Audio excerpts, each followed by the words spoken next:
Madame, Messieurs, bienvenue à ce nouveau complément de l'information sur Gabon 24. Le 28 janvier de chaque année, la communauté internationale commémore la journée mondiale des données à caractère personnel. Le Gabon n'a pas été en marge de la célébration cette année. Les responsables de la commission qui en ont la charge ont organisé une journée portes ouvertes. Je reçois à cet effet Joël Dominique Ledaga, président de la Commission nationale pour la protection des données à caractère personnel au Gabon. Monsieur le Président, bienvenue sur ce plateau de Gabon 24.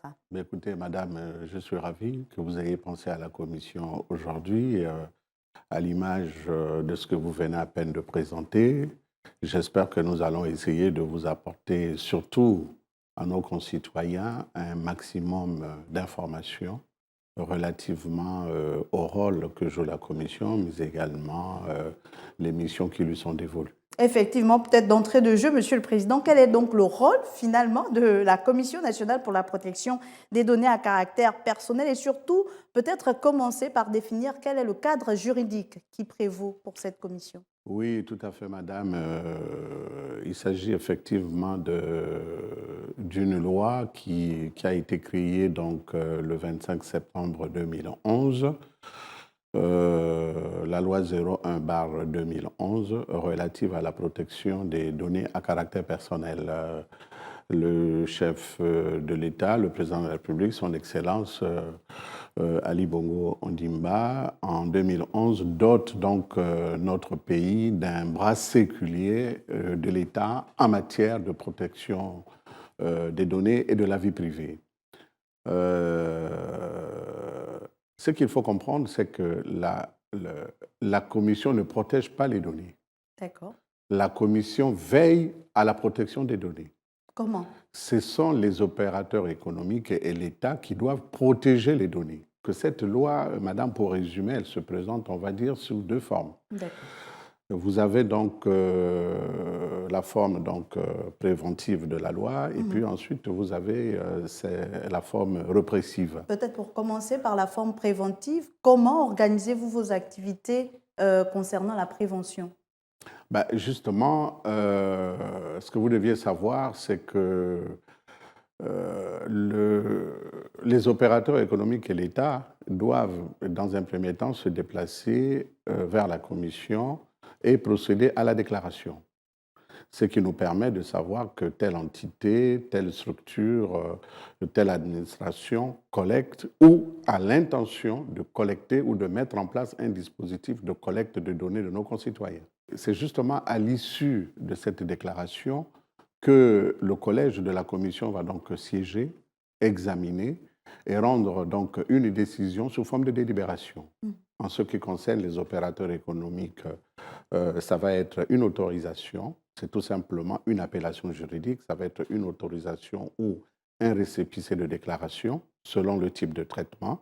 Et concernant l'État, la Commission va donc servir à l'État un avis motivé. C'est important.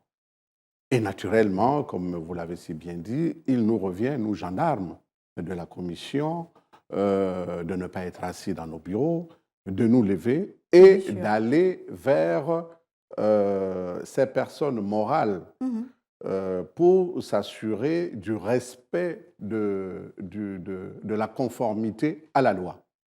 C'est donc à partir de ce moment que nous y veillons pour nous assurer qu'effectivement, ces données sont bel et bien sécurisées dans un environnement informatique qui répond à certaines normes, d'une part. D'autre part, nous nous assurons que effectivement la confidentialité est de mise, et que la durée de conservation de ces données est subordonnée à une base légale. Sinon, alors, la Commission, la loi fait obligation à la Commission d'élaborer donc une norme. Je reviens avant de poursuivre sur les droits des individus et certainement les droits ou les obligations des opérateurs.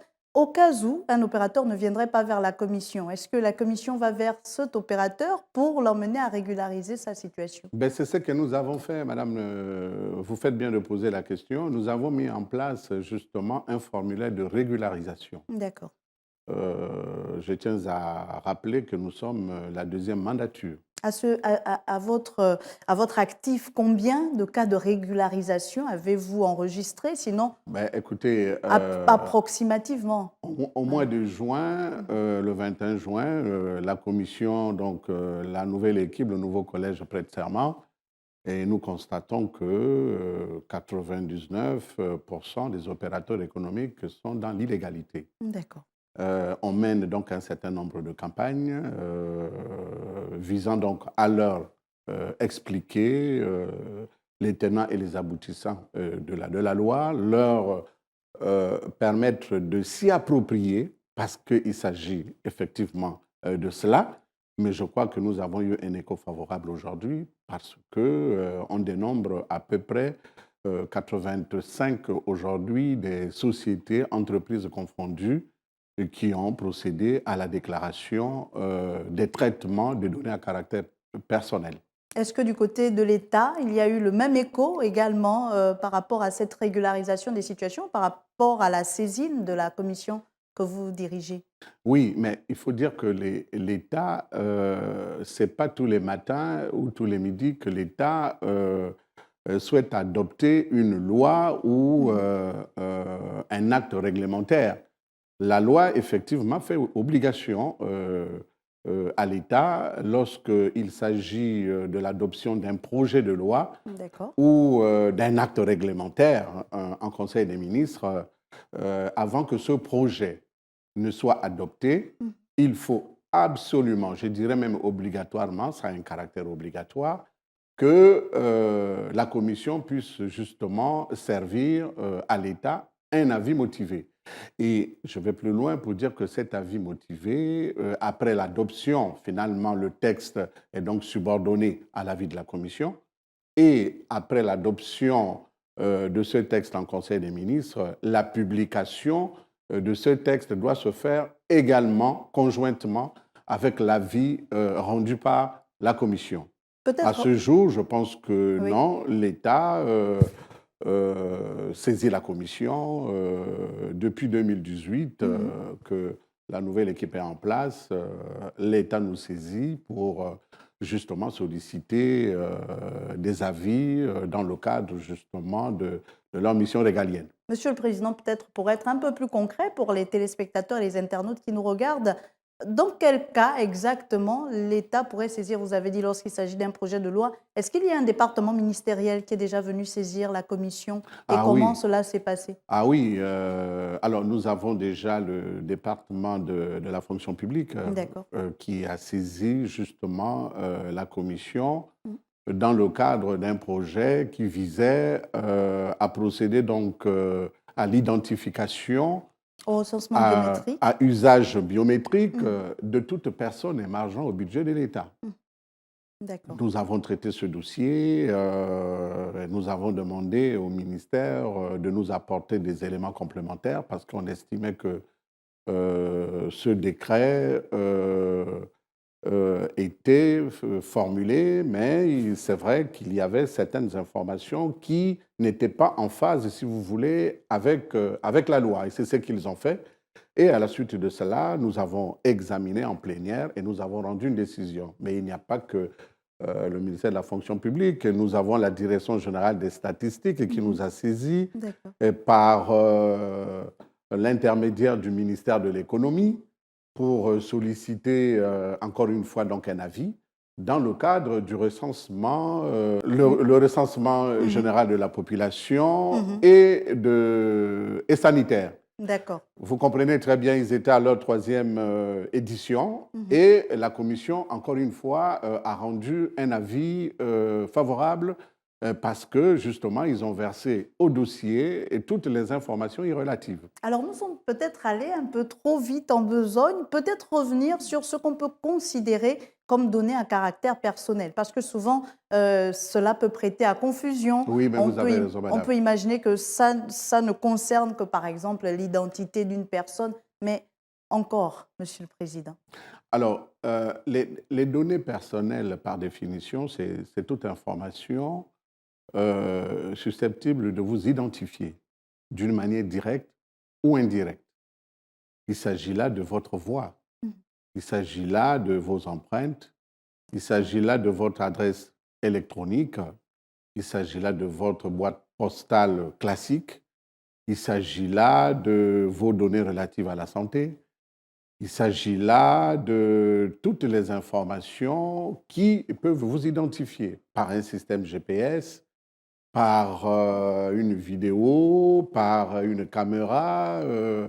C'est toutes ces informations qui sont définies comme étant des données personnelles. Mhm. Mais à ce type de données, madame, il faut dire qu'il y a deux types. D'accord. Il y a des données dites classiques, ce sont des données que je viens d'énumérer tout à l'heure, et vous avez des données dites sensibles. Ce sont des données qui sont interdites de collecte. C'est le principe. C'est le principe. L'exception à ces données, c'est que s'il y a un consentement, à partir de ce moment, ces données peuvent être collectées. Par exemple, lorsqu'il s'agit, c'est dans le cas d'un intérêt général, ça peut être la sécurité nationale, ça peut être un problème lié à l'intégrité territoriale. À partir de ce moment, effectivement, ces données peuvent être collectées parce que ça vise un intérêt général. Mais alors, ces données, c'est quoi? Vous avez par exemple les données relatives à la santé. Oui, Ce par sont des exemple. données sensibles. Mhm. Vous avez les données relatives aux opinions politiques. Mhm. Ce sont des données sensibles D'accord. qui ne doivent pas faire l'objet d'une collecte. Vous avez les données relatives, par exemple, qui font apparaître la race, qui Nous voyons donc que font apparaître l'ethnie, qui votre font cadre de apparaître... compétences est assez large, Monsieur le Président. Est-ce qu'au oui. niveau de la Commission, vous arrivez à circonscrire finalement tous les opérateurs, toutes les administrations que vous devez finalement contrôler? Est-ce que cela ne vous pose pas un problème? Est-ce qu'il y a des commissions en interne pour le suivi et l'évaluation, pour surveiller, pour contrôler tous ces domaines-là? Parce que ça fait appel à un peu tous les services de l'État. Écoutez, madame, c'est une question importante.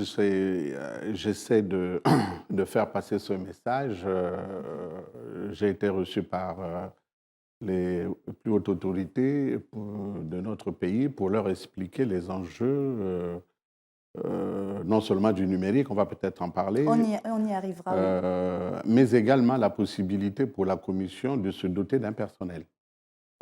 Nous avons un décret 316 qui organise les services du secrétariat général. Parmi, nous avons une direction en charge de l'informatique et de l'expertise. Nous avons une direction chargée des affaires juridiques. Nous avons une direction qui s'occupe également, que nous avons initiée d'ailleurs dans le cadre de la modification de ce décret pour essayer de compléter certaines dispositions de ce décret. Nous avons effectivement inséré la possibilité pour nous de disposer également d'une direction en charge de la communication. Mhm. Mais le personnel dont vous disposez actuellement, malheureusement, ne me permet pas aujourd'hui de pouvoir d'une manière tout à fait efficace d'aller sur le terrain et de pouvoir remplir d'une manière sereine les missions qui nous sont assignées. Mais je pense qu'il y a une volonté politique. D'accord. Nous sommes écoutés. Nous sommes, je pense, aujourd'hui, le gouvernement a bien compris les enjeux. Le gouvernement est prêt à nous accompagner. Nous sommes, encore une fois, le bras séculier de l'État en matière de protection des données personnelles. On y veille, mais pour cela, vous l'avez dit, et vous l'avez si bien dit, il faut qu'on dispose d'un certain nombre de matériel, notamment. Vous savez, le numérique va tellement vite, madame. Si nous ne disposons pas, à titre d'exemple, d'un laboratoire d'informatique, d'éveil technologique qui nous permet de nous connecter sur le net, sur ce réseau, et de suivre à travers certaines informations multicritères qu'on aurait insérées dans ce système, pour nous permettre justement d'avoir en temps réel ou d'obtenir en temps réel des informations pour que la Commission puisse naturellement s'orienter vers ces multinationales ou ces opérateurs économiques en ligne, Facebook et autres, aux fins de retirer ces informations. Vous faites bien d'ouvrir la boîte de Pandore parce que récemment, il y a eu plusieurs événements au niveau national, au niveau gabonais, que vous n'êtes pas sans ignorer concernant de présumés enlèvements d'enfants. Et cela est allé un peu, on peut le dire, entre griffes, dans tous les sens. Et il y a eu certains confrères qui ont été copieusement insultés à ce niveau-là. Comment un individu X peut saisir la commission que vous dirigez puisque vous ne disposez pas de moyens? Est-ce que vous pourrez apporter une réponse concrète et objective à cette personne, à ce Gabonais qui s'est senti... Oui, madame. Je présentais tout simplement la problématique, mais vous deviez savoir que nous ne devons pas demander à notre pays ce qu'il peut nous donner, mais qu'est-ce que nous pouvons mettre à la disposition de notre pays, madame. Bien sûr. En faveur d'un certain nombre de... D'abord, je tiens à dire que la commission peut être saisie par toute personne morale ou physique. D'accord. Il s'agit là, effectivement, de permettre à la commission, puisque c'est une autorité administrative indépendante, comme toute autorité indépendante, elle est investie d'un pouvoir réglementaire, d'un pouvoir d'investigation, mais également d'un pouvoir de sanction.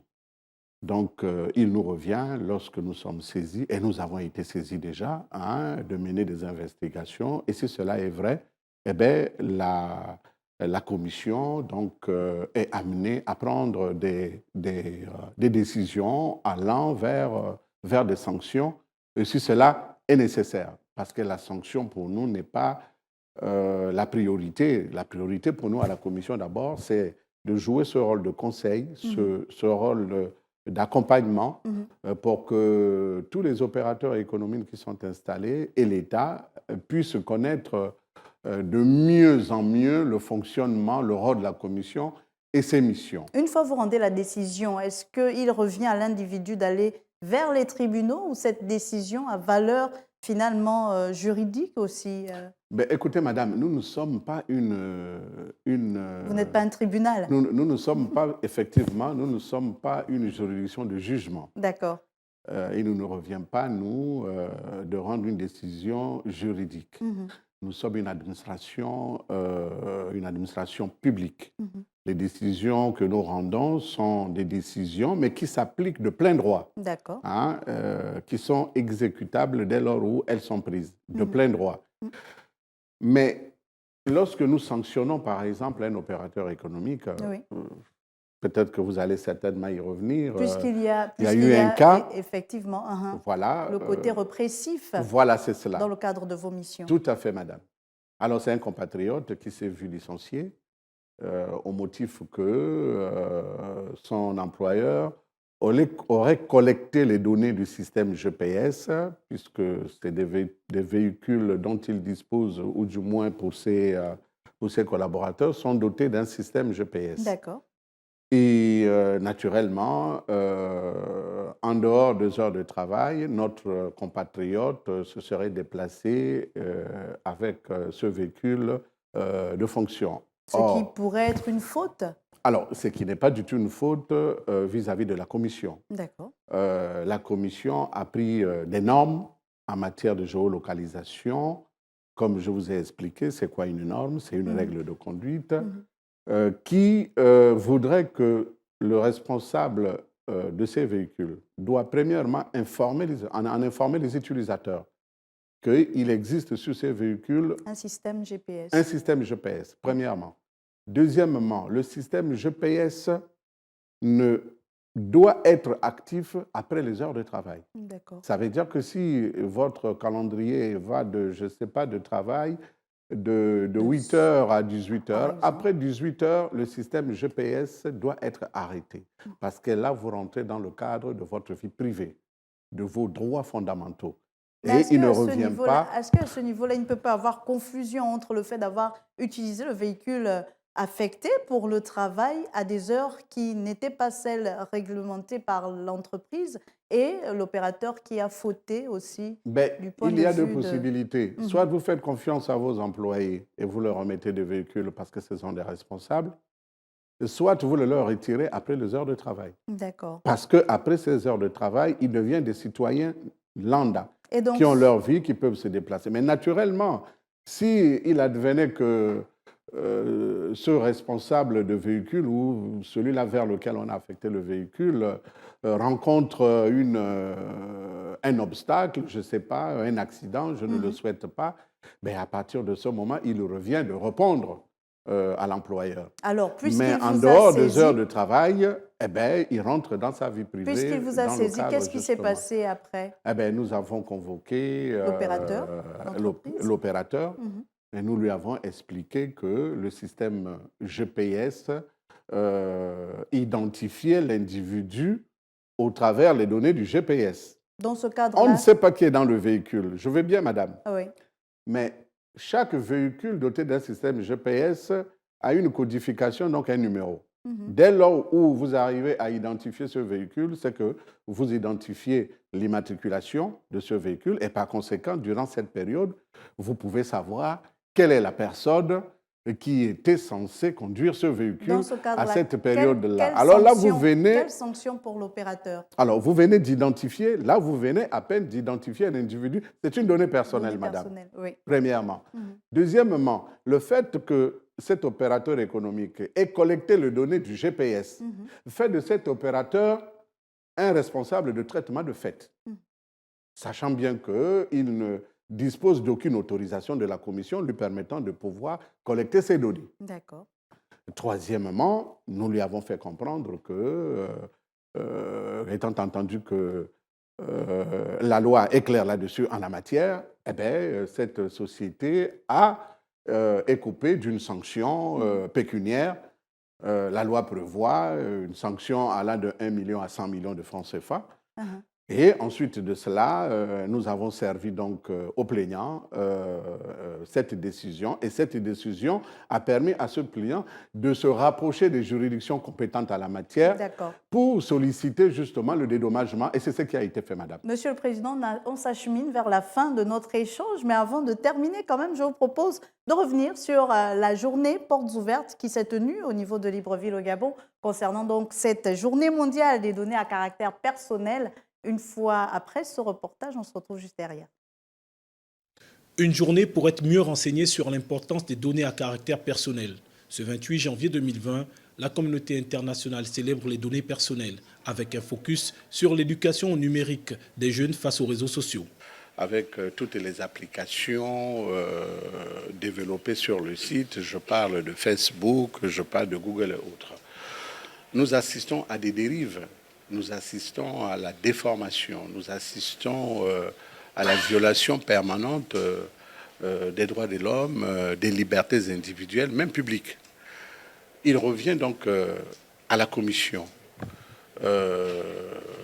gendarme dans le cadre de la protection des données à caractère personnel dans notre pays, de mener non seulement des missions de sensibilisation, pour apporter à ces jeunes la bonne information. Pour la ministre des Relations avec les institutions constitutionnelles, cette thématique cadre parfaitement avec les dérives observées actuellement sur les réseaux sociaux au Gabon et au-delà et qui portent atteinte aux libertés. Nous avons entendu tout à l'heure le danger des réseaux sociaux et avec ce que nous vivons depuis quelques jours, nous nous rendons compte que les réseaux sociaux présentent des opportunités d'emploi, opportunités de performance.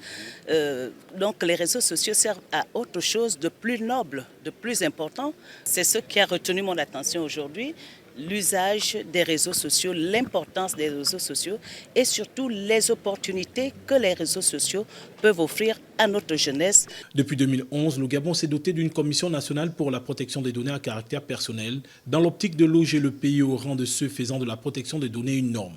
La principale mission de cette commission est de lutter contre les atteintes à l'identité humaine, aux droits de l'homme, à la vie privée et aux libertés individuelles ou publiques. Et si vous nous rejoignez à l'instant, vous êtes sur Complément d'information et c'est nulle part ailleurs que sur Gabon 24. Avec moi pour parler des données à caractère personnel, je reçois le président de la Commission nationale pour la protection de ces données au Gabon, Joël Dominique Ledaga. Monsieur le Président, vous l'avez suivi avec moi ce reportage. Quelle a été la plus-value de cette journée ? Ben, écoutez, madame, je crois que je m'en réjouis à double titre. Premièrement, je pense que notre message est bien passé. Madame le ministre l'a relayé, nous l'avons tous suivi, que les réseaux sociaux présentent des opportunités, mais qu'il ne faudrait surtout pas que les jeunes puissent plutôt exploiter le côté malheureusement négatif de ces réseaux sociaux. J'ai envie de dire, ces jeunes qui sont le relais de demain, hein, nous sommes appelés à partir, voudraient bien un jour briguer, pourquoi pas, un poste électif. Ces jeunes prennent donc la liberté, certainement par méconnaissance, de s'échanger des images, des photos, mais quelquefois assez préoccupantes. Et le moment venu où ce compatriote devenu adulte et souhaite briguer un poste électif, ben c'est à partir de ce moment que cette photo, cette image remonte en surface et naturellement est publiée donc sur les réseaux sociaux.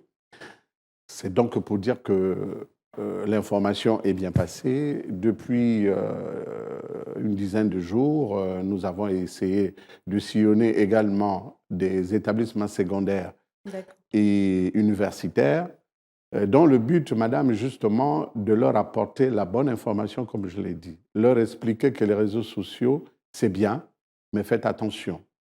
Et vous avez des opportunités, mais il ne s'agit pas là de vous agripper sur des informations, la désinformation qui ne vous apporte pas grand-chose. Et qui n'apporte rien. Et qui n'apporte rien à votre pays. Et ce sera certainement...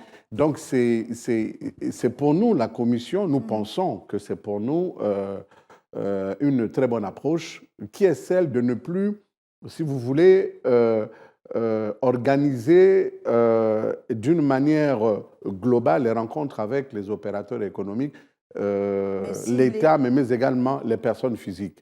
Il faudrait maintenant les cibler. Il faudrait maintenant que nous changeons donc d'approche, voilà, pour que cette fois-ci, l'émission soit orientée, mais d'une manière sectorielle, madame. Et ce sera certainement votre mot de fin. Merci beaucoup, monsieur Joël Dominique Lédaga. Je rappelle que vous êtes le président de la Commission nationale pour la protection des données à caractère personnel au Gabon. Merci à vous d'être passé sur ce plateau de Gabon 24. Mais écoutez, madame, c'est la Commission qui vous remercie. Le temps est très court. Il y a tellement de choses à dire sur la Commission. On aura l'occasion de revenir sur votre plateau. On espère bien, madame. Merci à vous, chers téléspectateurs et chers internautes, d'avoir été des nôtres. Je vous dis donc à très vite sur Gabon 24.